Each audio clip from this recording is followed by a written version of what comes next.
안녕하세요. 사는게 예술의 호스트 수수진입니다. 반갑습니다. 네. 지난 에피소드에서는 저희가 고유성 그리고 대체 가능성, 인간의 유한함에 대해 이야기를 나눴습니다. 근데 정말 철학적인 주제였거든요. 근데 오늘은 살짝 미술사를 곁들여서 요즘 디자인 트렌드를 좀 알아보고 또 우리 일상의 개념과 한번 연결을 해보려고 합니다. 요즘 그 디자인 트렌드에서 나이브 디자인이라는 게 있어요. 뭐 나이브 아트라고도 부르는데요. 비정형의 선, 그리고 천진난만함이 느껴지는 그런 손그림 디자인을 칭하는 용어거든요. 그래서 오늘의 주제는 나이브입니다. 네, 나이브라는 단어, NAIVE. 네, 이 영단어 들으시면은 혹시 좀 어떤 느낌이 드세요?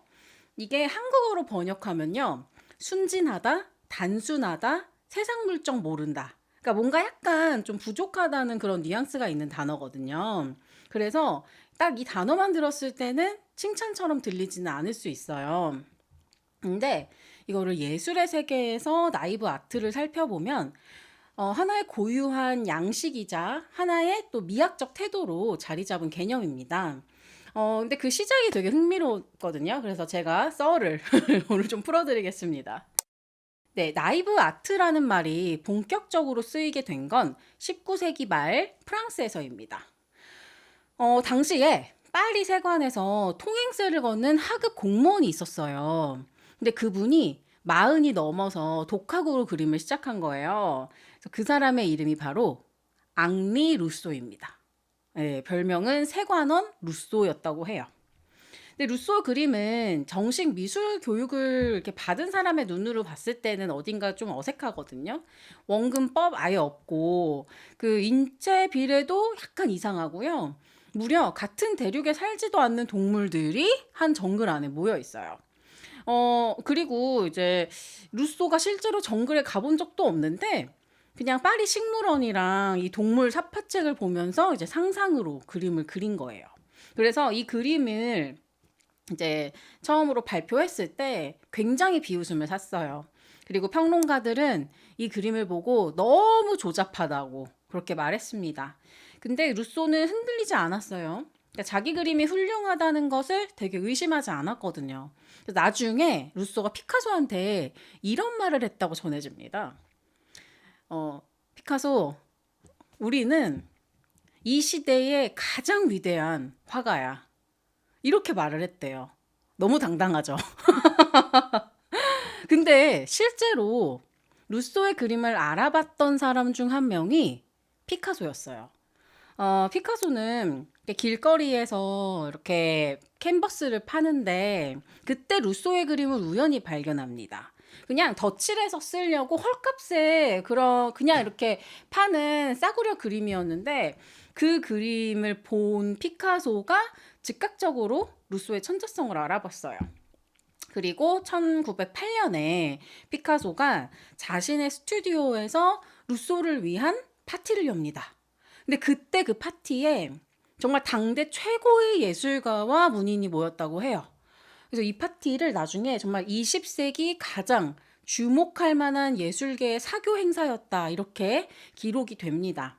그리고 1928년에 독일에 있는 그 아주 유명한 수집가가 있어요. 빌헬름 우데가 라고 하는 콜렉터인데 이분이 파리에서 최초로 나이브 아트 공식 전시를 기획합니다. 그때 루소를 포함한 5명의 화가들, 지금은 미술사적으로는 성신파 화가들이라고 부르는데, 음, 이제 이 전시에서는 나이브 아트라는 용어가 공식적으로 정착하게 됩니다. 그러니까 나이브 아트는 처음부터는 칭찬의 언어가 아니었어요. 그러니까 어떤 의미에서는 이게 되게 비아냥거리면서 시작된 거라고 볼 수도 있겠죠.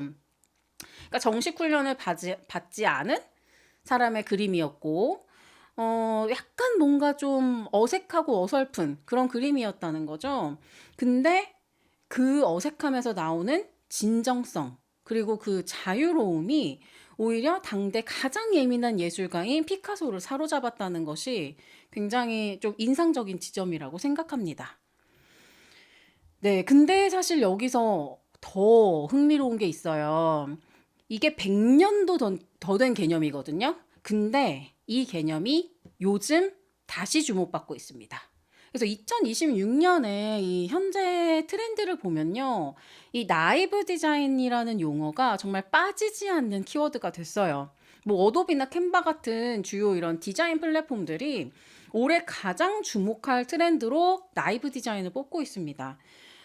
검색 데이터를 보면요. 손으로 그린 듯한 요소, 그리고 불완전한 디자인에 대한 이 관심이 전년 대비 30에서 지금은 90%까지 급증했습니다. 왜 지금일까요? 근데 저는 이게 굉장히 자연스러운 반응이라고 생각을 했어요. 그러니까 제가 요즘 사는 기술에서 자주 언급하고 있는데 정말 AI, 예, AI가 모든 걸 완벽하게 만들어낼 수 있는 시대가 됐잖아요.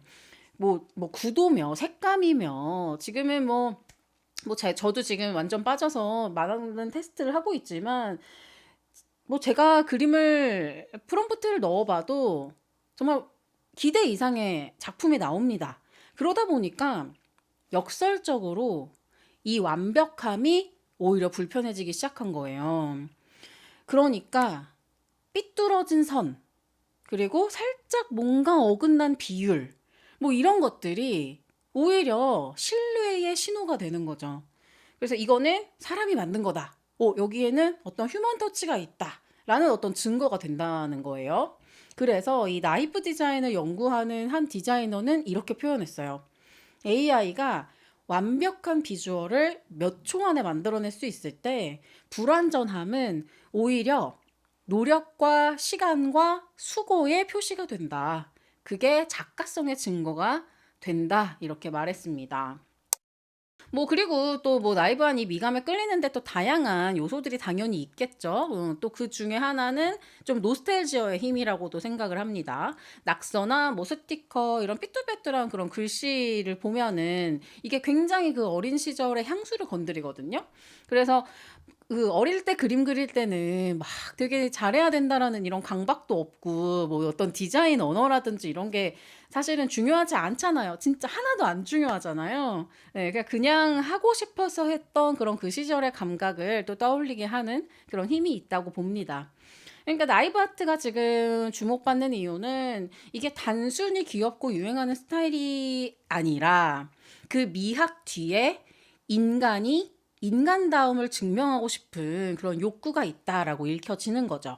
네, 오늘은 서두가 다소 길었는데요. 네, 이쯤에서 오늘의 예술가 또 제대로 소개해야겠죠? 사실 우리 루소 선배님을 일부에서 좀 이미 살짝 제가 언급을 했는데 이번에는 본격적으로 무대 중앙으로 모셔서 이야기를 나눠보겠습니다. 박수로 맞아주세요. 네, 우리 앙리 루소 선배님은 나이브 아트를 이야기할 때 절대로 빼놓을 수 없는 사람입니다. 우리 선생님의 삶을 조금 더 자세히 들여다보면은 이 나이브함, 이 사람이 가지고 있는 이 천진난만함이 얼마나 강력한 무기가 될 수 있는지를 실감하게 돼요.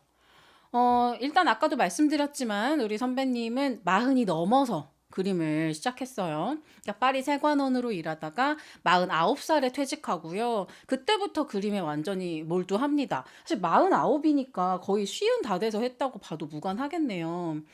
어, 미술 교육은 단 한 번도 받은 적이 없었어요. 완전히 독학이었습니다. 그리고 그의 그림이 이제 처음 살롱에 출품을 이렇게 했을 때, 그러니까 그분이 그림을 먼저 딱 처음으로 출품을 했을 때 사람들이 다 비웃었어요. 원근법 틀렸다, 인체 비율 이상하다, 저게 그림이냐 하면서 엄청 조롱했습니다. 근데 우리 루소 선배님은 그 조롱 앞에서 전혀 움츠러들지 않았어요. 오히려 이렇게 생각했습니다. 내 그림이 왜 이상하다는 거지? 나는 내가 본 거, 그냥 내가 느낀 것을 그린 건데? 이렇게 생각한 거예요. 그러니까 자기 안에 있는 기준을 외부의 평가보다 훨씬 더 신뢰했던 겁니다.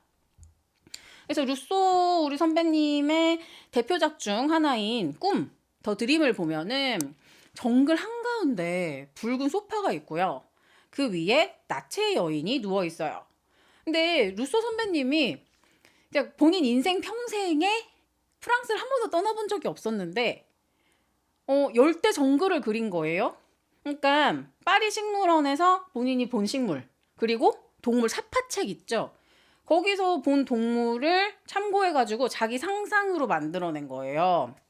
그러니까 이 세계는 현실에는 존재하지 않는 정글이지만 루소에게는 이게 진짜였던 거죠.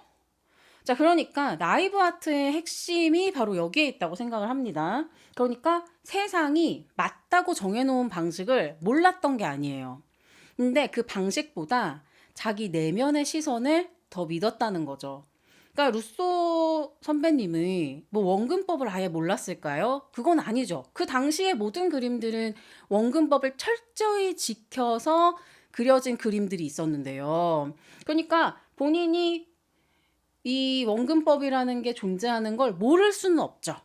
그리고 그게 세상의 규칙이었고, 그럼에도 불구하고 완전히 그 모든 것들을 무시하고 자기의 시선으로 그림을 그려내는 거. 우리 루소 선배님은 67세에 이제 세상을 떠나셨는데, 피카소가 그때 추도식을 열었어요. 근데 저는 그 추도식이 물론 뭐 저의 상상 속에 있는 거지만, 그 당대 가장 잘 그리는 사람이 가장 나이브하게 그리는 사람의 그 마지막을 기렸다는 게 저한테는 굉장히 의미 있게 느껴집니다. 그리고 제가 우리 루소 선배님의 삶에서 굉장히 좋아하는 부분이 있어요. 그러니까 우리 선배님은 정말 죽는 그날까지도 자기 그림이 훌륭하다는 걸 의심하지 않았다는 거예요. 그러니까 비웃음을 받으면서도, 그리고 뭐 이후에 또 인정을 받은 뭐 이후에도, 그러니까 그 자기가 가지고 있는 그 확신 자체는 한 번도 흔들리지 않았습니다.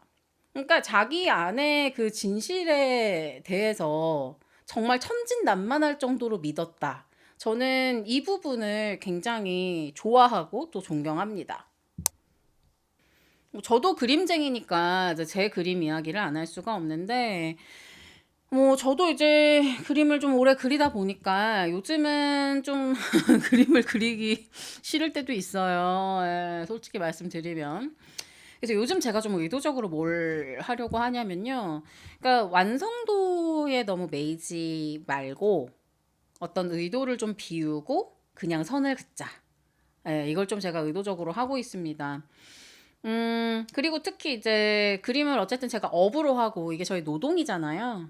그러니까 그림 그리기 싫다는 거는 사실 따져보면은 일하기 싫다. 이런 말이거든요. 근데 너무 일이라고 생각하지 말고 정말 나이브하게 그냥 선도 아무렇게나 그리고 조금 엇나가도 괜찮다 생각하면서 그려보자. 요즘은 좀 이런 마음입니다. 근데 이게 정말 그림에만 적용되는 건 아닌 것 같아요. 그러니까 우리가 나이가 들고 또 경험이 쌓일수록에 어떤 상황에서 어떻게 행동해야 하는지를 너무 잘 알게 되거든요. 뭐 어떤 관계든 일이든. 근데 그 내가 다 안다는 그 사실 있잖아요. 근데 그게 어떤 때는 아예 우리를 움직이지 못하게 만드는 것 같기도 합니다.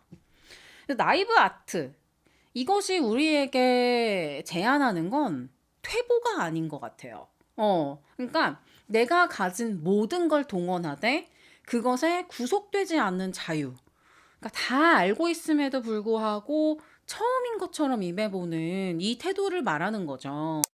근데 제가 이 사는계 예술을 시작할 때 진짜 나이브했어요. 그러니까 일주일에 한 번씩 이 팟캐스트를 업로드하는 게 얼마나 어려운 일인지를 몰랐고요. 그리고 이걸 해서 내가 뭘 얻을 수 있을까 이런 생각도 잘 안 해본 것 같아요. 그냥 뭐 그냥 하고 싶었거든요. 근데 만약에 제가 시작하기 전에 너무 많이 알았다면 정말 이거 시작을 못했을 것 같아요. 그러니까 어떤 의미에서는 저의 이 나이브함, 저의 이 순진함, 이 천진난만함이 이 팟캐스트를 존재하게 한 거라고도 볼 수 있겠죠.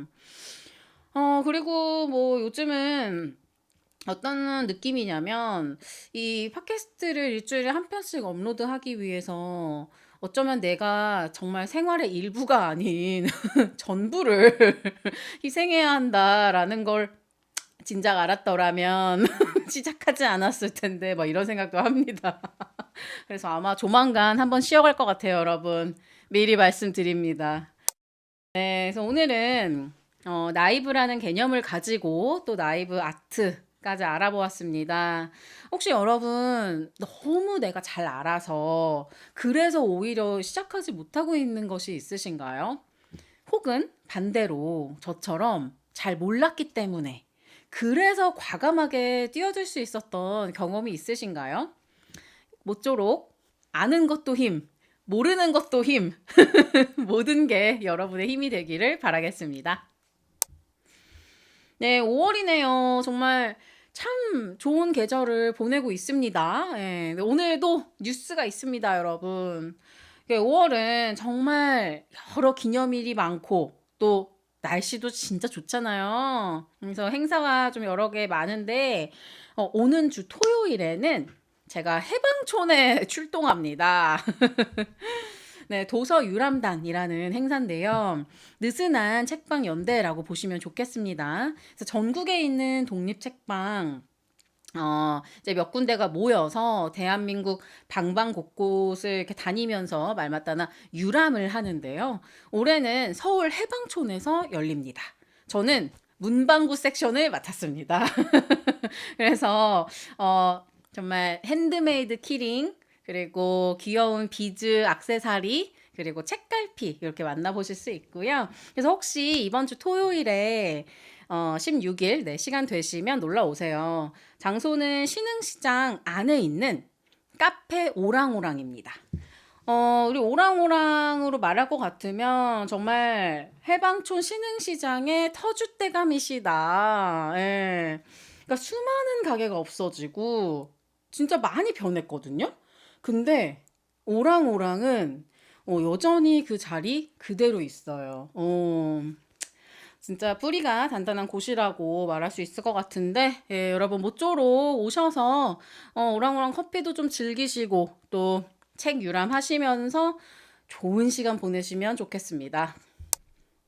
여러분의 사유를 늘 응원합니다. 그럼 다음 이 시간에 또 만나요. 안녕.